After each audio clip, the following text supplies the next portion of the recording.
Hello, welcome to another Writerly Witterings. And today I'm going to talk about the things I haven't done. Yes, someone asked me a little while ago, rather than talking about just the books I've written that have got published, he asked, what about the books that haven't got published? Are there any? And do authors who are published like me find life really easy from that moment on because every book you ever write gets published? No, they don't. I started writing in 1994 in January, and I wrote a book in January, and I wrote a second book in February, and I wrote a third book in March. And the reason was not because I had lots of brilliant ideas I wanted to put down, but they were because I wanted to prove to myself I could write a complete book. Because one thing you don't realise if you haven't started writing already is that it's not easy to write a novel. In fact, any type of lengthy piece of work that's 120, 140,000 words long is not straightforward. So I wrote 3 books very quickly just to show to myself and to the world that I could finish a book. The next objective was to try to get them published. Now, the first book I wrote was a fantastic modern day thriller, very exciting. It was full of guns and bullets and sex and a bit of drugs and a certain amount of rock and roll, I think. And it was called The Sniper, and it was all about this nasty person who goes around trying to kill senior politicians, which I still think is not a bad idea really, but you know, that's just my sort of slightly extreme viewpoint. But unfortunately it was rejected. It was accepted when it went to Bantam Press, the lovely editor there who I still know as a friend, but unfortunately after being accepted it was rejected a couple of days later in writing. The reason being it was all about the bloody IRA, and they'd just agreed the first ceasefire, so the book was out of date. The second book I wrote was a management book, all about how to get yourself a job when you find yourself out of work. I'd had 13 jobs in 13 years. 2 of those jobs lasted 4.5 years each, one of them lasted another year, so you can do the maths for yourself on the rest. And after 13 jobs in 13 years, that's why I started writing books, because it seemed like someone was giving me a hint. However, I had real experience of getting jobs when I'd lost them, and so I thought that could be useful experience. I put that forward to my agent, and she said no, because it's all about IBM and they'll sue. I said, well, I've never worked for IBM, it's got nothing to do with IBM, it's all about my experience in the job market. She said, I don't care, they'll sue, I'm not touching it. Oh, alright, so that book got thrown away. Later she admitted to me that actually her husband was an IBMer, and he'd left her for a younger IBMer, and she didn't want anything that might possibly help anybody in the computer industry to get a job again. So that's sad, but never mind. So I had those 2 books. The third book I wrote was The Last Templar, which was the first of the Templar series, which is now the longest running series by a crime series by any living author in the world. So there you go, sheer fluke. The Sniper should have got published, I think. It was a very good book. Sadly, it can't be published now. The computer it was written on died long ago. It was written on 5¼ inch floppy disks, so even smaller than these things. I haven't got a reader now that I can read these flaming discs on. The chances of getting anyone to read The Sniper on one of my old backup discs is extremely remote. I'll try at some point and see if I can recover the books, but it's not very likely.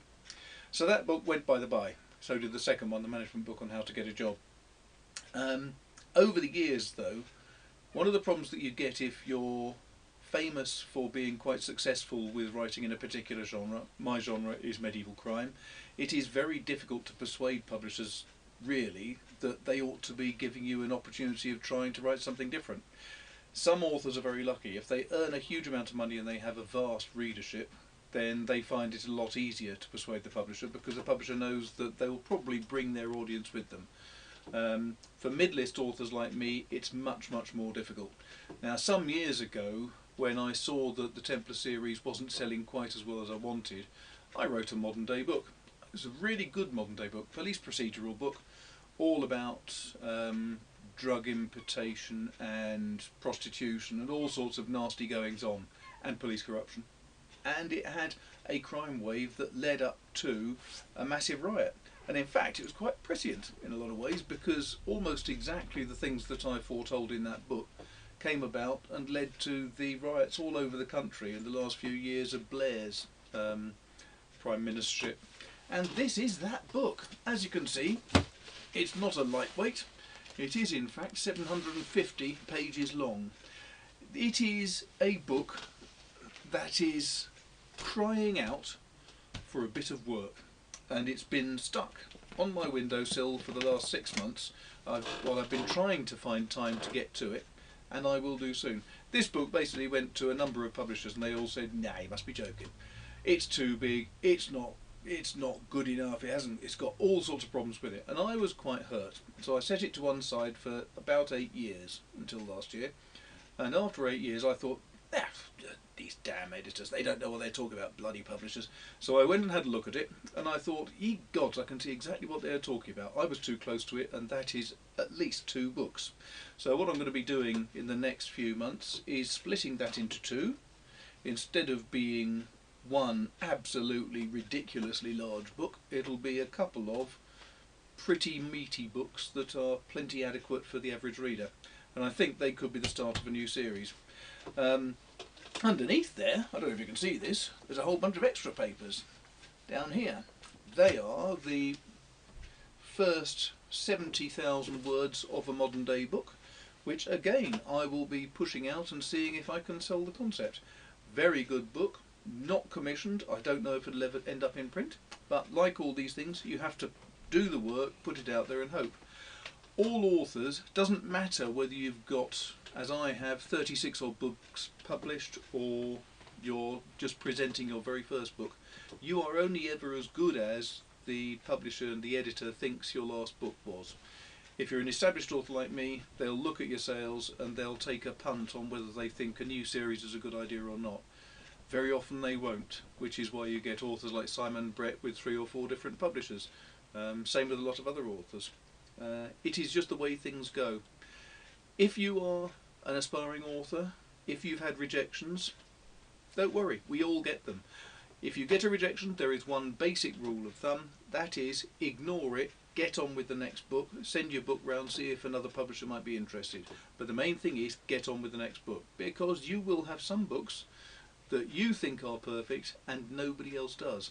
If the publishers don't think they're perfect, it ain't worth putting it out on the market. You can put it out as an ebook, yes, but if you don't have an editor believing that it's worth the copy editor's time, the proofreader's time and all the rest of it, if a publisher thinks they are not going to make money out of it, basically, then probably you aren't either. And if you put work out that is half-baked or not good enough, as this wasn't, then putting it out on the market will only damage your reputation. Only ever put out books that are suitable for publication. And here endeth the first lesson.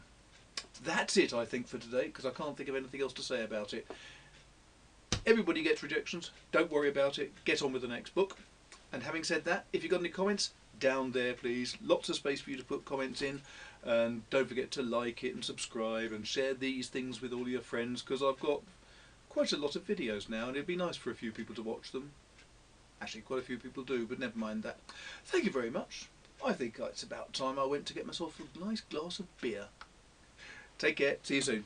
Cheers.